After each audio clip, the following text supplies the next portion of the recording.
B2 آلمانی، آیلتس 7 و C1 آلمانی. چطور توی این مدت تونستی همه مدرک‌هایی که می‌خواستی رو بگیری؟ هلو meine Lieben، امیدوارم که مثل همیشه عالی باشید. به کانال خودتون آلمانی با هلیا خیلی خوش اومدین. در مدت 7-8 ماه غیبتم توی یوتیوب مشغول گرفتن مدرک زبانایی بودم که بهشون نیاز داشتم در پروسه‌ای که در ادامه بهتون توضیح خواهم داد.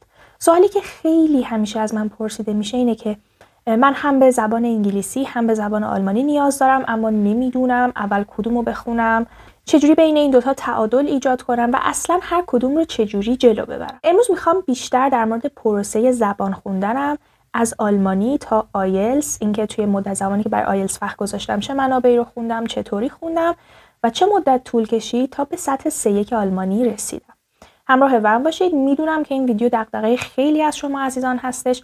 قبل از اینکه وارد بطن ویدیو بشیم با لایک ها، کامنت ها و سیو ها و شیر های همیشگیتون میخوام از این ویدیو یه حمایت طوفانی بکنین، چون کلی ویدیو با این موضوع های جنجالی قرار براتون بسازم که میدونم این روزا خیلیاتون باهاش درگیر هستید.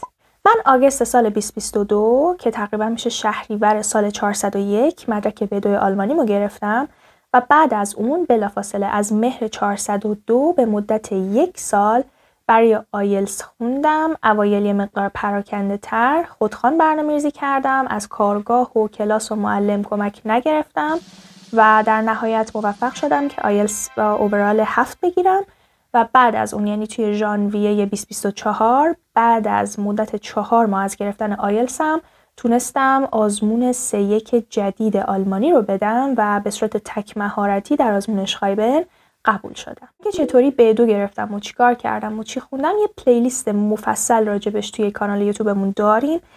میدونم که آزمون B2 دغدغه خیلیاتونه. حتما اگر چیزی لازم دارید که در مورد آزمون B2 بدونید به این پلیلیستمون سر بزنید، چون یکی از محبوب ترین و کامل ترین پلیلیست های این کانال هستش. اما بریم سراغ آیلتس گرفتن من. ببینید این پروسه آیلتس خیلی طولانی شد واسه من به خاطر اتفاقاتی که تو سال 401 افتاد. من از مهر 401 که شروع کردم به مطالعه برای آیلتس هیچ وقت فکر نمی‌کردم که 1 سال طول بکشه تا من آزمون بدم، به دلیل اینکه آزمون توی ایران نزدیک 2-3 بار کنسل شد.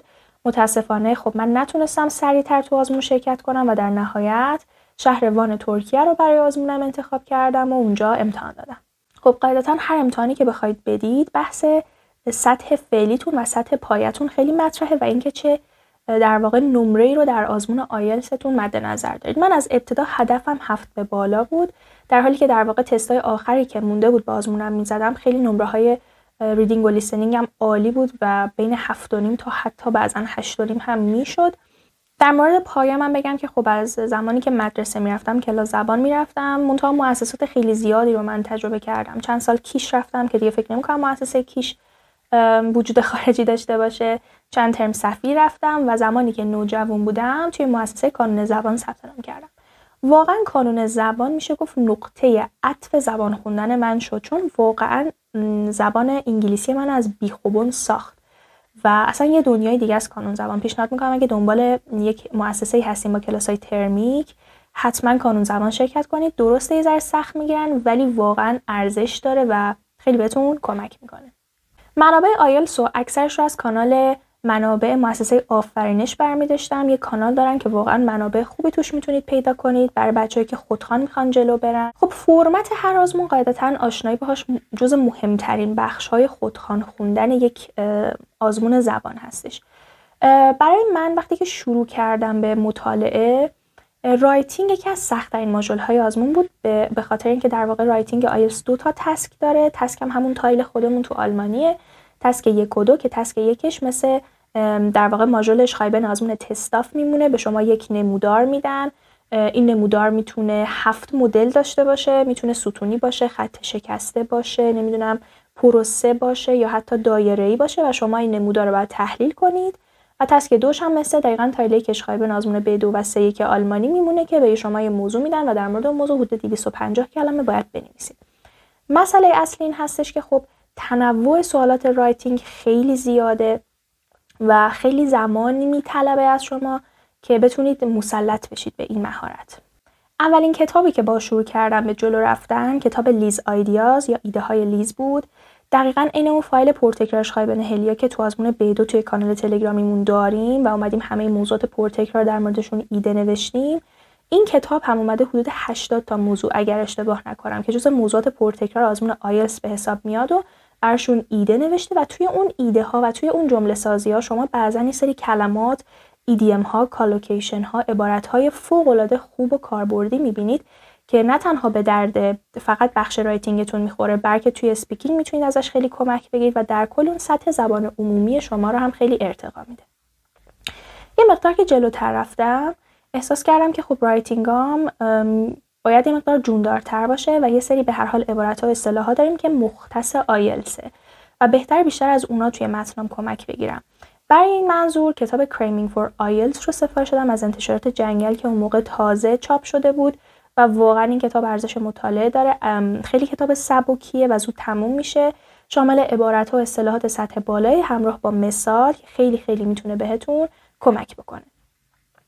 من تقریبا از اسفند 401 بهمن اسفند 401 شروع کردم به نوشتن متن، هم تسک 1 هم تسک 2 و متنم رو دونه دونه میدادم دوستم که خودش آیلتس درس میداد و نمره 7.5 داشت، تصحیح میکرد و به هم فیدبک میداد. خب از زمانی که شروع به نوشتن کردم فکر میکنم سرجم تسک 1 و 2 رو هم دیگه نزدیک 50 تا متن شد. اما نکته مثبت این بود که چون دونه دونه متنم تصحیح میشد من رفته رفته نوشتنم بهتر میشد و در واقع اصلا کیفیت متن اول من با متن 30 و 40 هم قابل مقایسه نبود. برای لیسنینگ و ریدینگ هم از همون زمانی که شروع کردم برای خوندن آیلتس، خب برای لیسنینگ حتما پادکست و برنامه‌ام بود.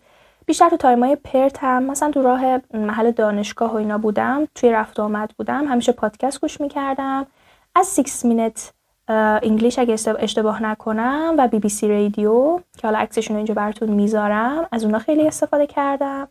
شما با توجه به سطحی که دارید میتونید از پادکست‌های متفاوت استفاده کنید چون با سطح بندی پادکست‌ها با هم متفاوته. برای ریدینگ هم اوایل که شروع کردم کتاب‌های 10 به قبل رو که یه مقدار سوالاتشون قدیمی‌تر بود و در واقع اگر میرفتی سراغ اونها عملاً سوالاتت نمیسوخت، تایپ‌های مختلف سوالات ریدینگ رو تمرین می‌کردم. میدونید که ریدینگ 3 تا بخش داره، 3 تا متن و هر متن یه سری سوالات مربوط به خودش رو داره و تایپ سوالا با هم فرق میکنه. دقیقاً این تایل‌های مختلف آزمون B2 و C که آلمانی میمونه، حال مچینگ هدینگ باشه، چه می‌دونم ترو فالس نات گیون باشه، هر کدوم اینا استراتژی‌های تستنی خودش رو داره که من توی مدت سعی کردم یه مقدار با تایپ سوالای ریدینگ آشنا بشم. بهمن ماه 401 آزمون‌های ایران کلاً کنسل شد تا اطلاع ثانوی و هیچکی نمی‌دونست این اطلاع ثانوی واقعاً کی میشه. من ثبت کردم که حالا همه میگفتن از بعد عید مجددا ثبت نام شروع میشه، منم ثبت کردم به تب ببینم کی شروع میشه، حالا ثبت نام کنم. فکر میکنم اواخر اردیبهشت ماه بود که آزمون‌های خرداد و تابستون ثبت نامش باز شد. من برای آخر مرداد 25 مرداد نوشتم سنتر دین و دانش، چون شنیده بودم اسپیکینگ دین و دانش رو بهتر نمره میدن اگزمینراش، گفتم اوکی برم دین و دانش ثبت نام کنم. خب متاسفانه 7 مرداد مجددا تو آزمونای ایران تقلب شد و کلا آزمونای ایران دوباره رفت رو هوا و کنسل شد و اونجا بود که واقعا من چون از تابستون شروع کرده بودم به صورت جدی دیگه واسه آیلتس وقت میذاشتم، خب دانشگاهم تمام شد و وقت آزادم خیلی زیاد بود، دیگه شروع کرده بودم به تست زدن، نتیجه تستا رو تحلیل میکردم، نمره هامو حواسم بود چه جوری دارم میزنم، رایتینگ مرتب مینوشتم. دیگه این آزمونه که اینجور شد عملاً یه روحیه من خیلی به هم ریخت و فکر کنم 2-3 هفته واقعا هیچی دیگه نخوندم و نمیدونستم باید چیکار کنم.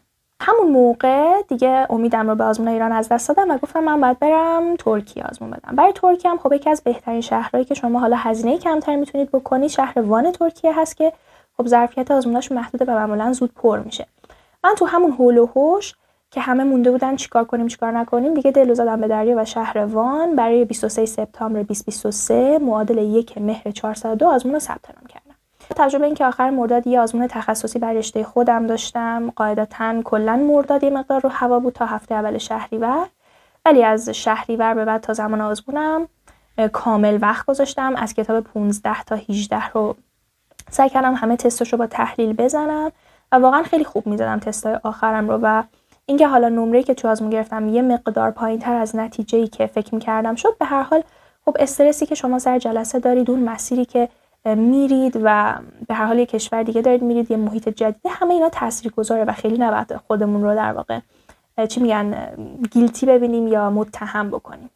در مورد سنتر دین و دانشم بهتون بگم که من واقعا راضی نبودم، چون این سنتر یک پشتیبانی خیلی ضعیفی داره، دو وقتی که یه مشکلی داری اصلا نمیتونستی بهشون دسترسی پیدا کنی مگه اینکه حضوری بری.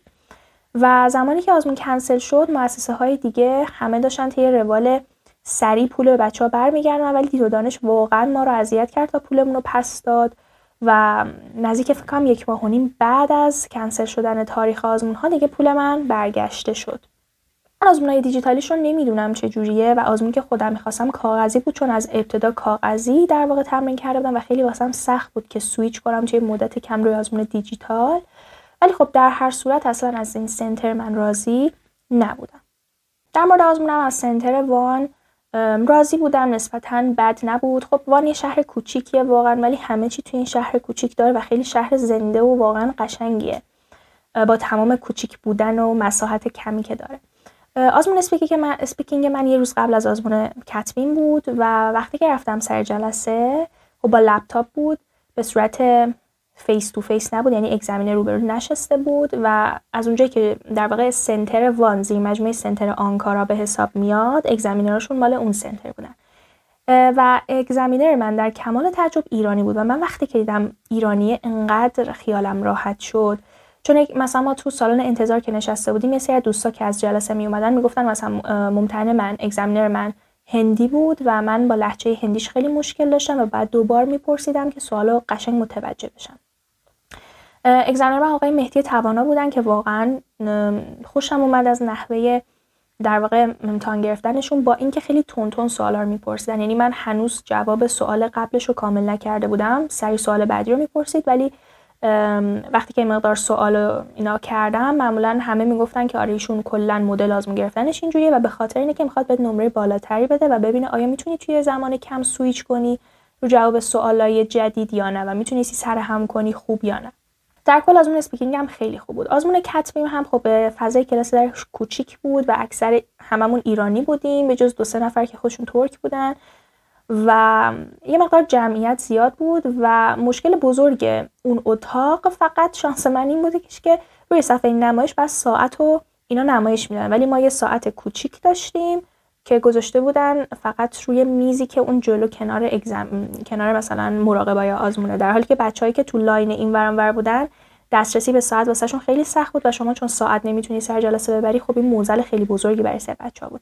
حالا باز شانس من نزدیک به ساعت بودم و میتونستم راحت ساعت رو ببینم. اون نتیجه آزمونم به این شکل شد که ریدینگ و لیسنینگم 6.5 شد، اسپیکینگم 7 و رایتینگم 6 شد.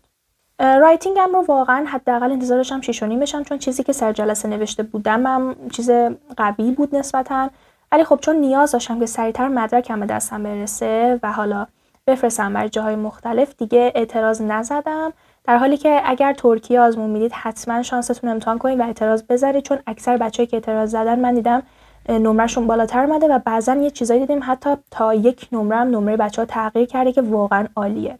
این پرسه آیلتس من بود. باز اگر سوالی در مورد پرسه آیلتس داشتید حتما توی کانال ازم بپرسید یا توی کامنت ها حتما با هم در ارتباط باشید و اگر منابعی که الان گفتم رو میخواستید که بهش دسترسی داشته باشید حتما تو کانال آلمانی با هلیا که در واقع لینکش رو توی دیسکریپشن میذارم عضو بشید و در واقع بخواید که منابع اونجا قرار بگیره، چون کانال ما کلا در مورد زبان آلمانی صحبت میکنه.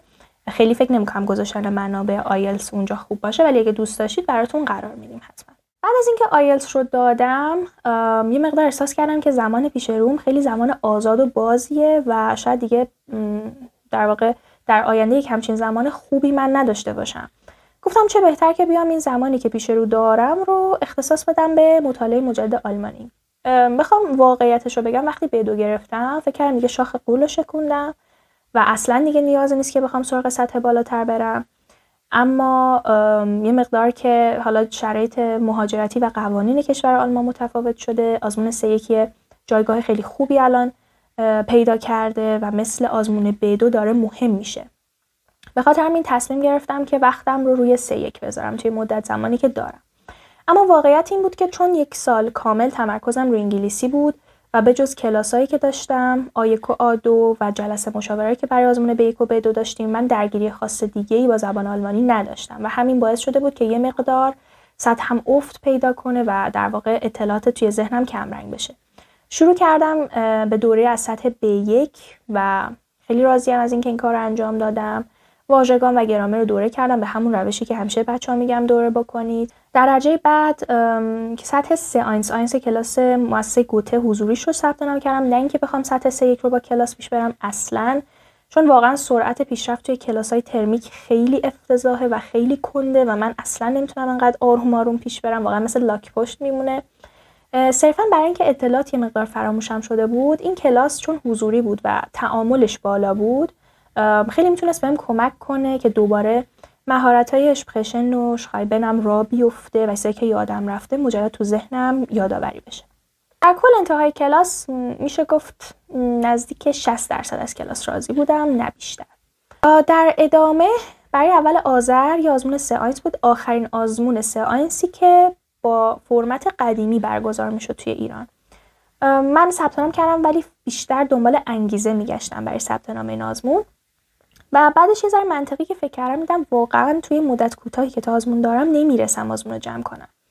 تا زمان داشتم کنسل کردم و به صورت جدی برنامه‌ریزی کردم برای 3 آینس جدید. خب به هر حال چون منابعش هنوز وارد ایران نشده بود و اصلا آدم نمی‌دونست چه منابعی رو باید مطالعه کنه، از کجا بخونه، در هر صورت هر جوری که بود منابع رو پیدا کردیم، راه حلش رو پیدا کردیم و مطالعه کردیم آزمون رو و همونطور که گفتم اول بهمن ماه اولین آزمون 3 آینس جدیدی بود که توی ایران برگزار میشد و من موفق شدم که مهارت شخایبن رو قبول بشم. کارنامه‌ام هنوز حاضر نشده که بخوام بهتون نشون بدم، ولی نمره توی پروفایلم رو اینجا میتونید ببینید. نوید رو هم میتونم بهتون بدم که مثل آزمون‌های B2 که ما بر جلسه مشاوره و برنامه‌ریزی داریم و هر آنچه که نیاز دارید در این جلسه گفته میشه تنها در یک جلسه 1 ساعت و ربع. برای آزمون 3 آینس هم مطالب جلسه مشاوره رو تدوین کردیم و اگر تمایل دارید که توی این جلسات شرکت کنید و وقت رزرو کنید، حتما با عضویت تو کانال ما به آیدی پیام بدید، با آیدی ادمین کانال و با ما در ارتباط باشید. هیچ وقت توی پروسه زبان خوندنتون در واقع وقفه نندازید. وقفه هر چقدر که کوتاه باشه لطمش رو به پروسه‌تون میزنه و مخصوصا اگر به یه جایگاه خوبی رسیدید، وقتی که ولش میکنید اون جایگاهتون هی افت میکنه و اون انرژی برای برگردوندن خودتون به جایگاه قبلیتون و هی بهتر کردنش قطعا ازتون یه وقت و انرژی و زمان زیادی میگیره. این توصیه من بود. امیدوارم که این ویدیو براتون مفید بوده باشه. حتما از طریق کامنت ها با هم در ارتباط باشید. میخوام یه ویدیو بسازم در مورد سوالای شما، سوالای پرتکراری که همیشه از ما میپرسید در مورد هر قسمتی توی زبان خوندن که باشه. حتما ازم بپرسید و دوست دارم ویدیوی بعدی پاسخ به سوالای شما باشه. هیچ وقت زبان خوندن رو ول نکنید، چون زبان مثل الکل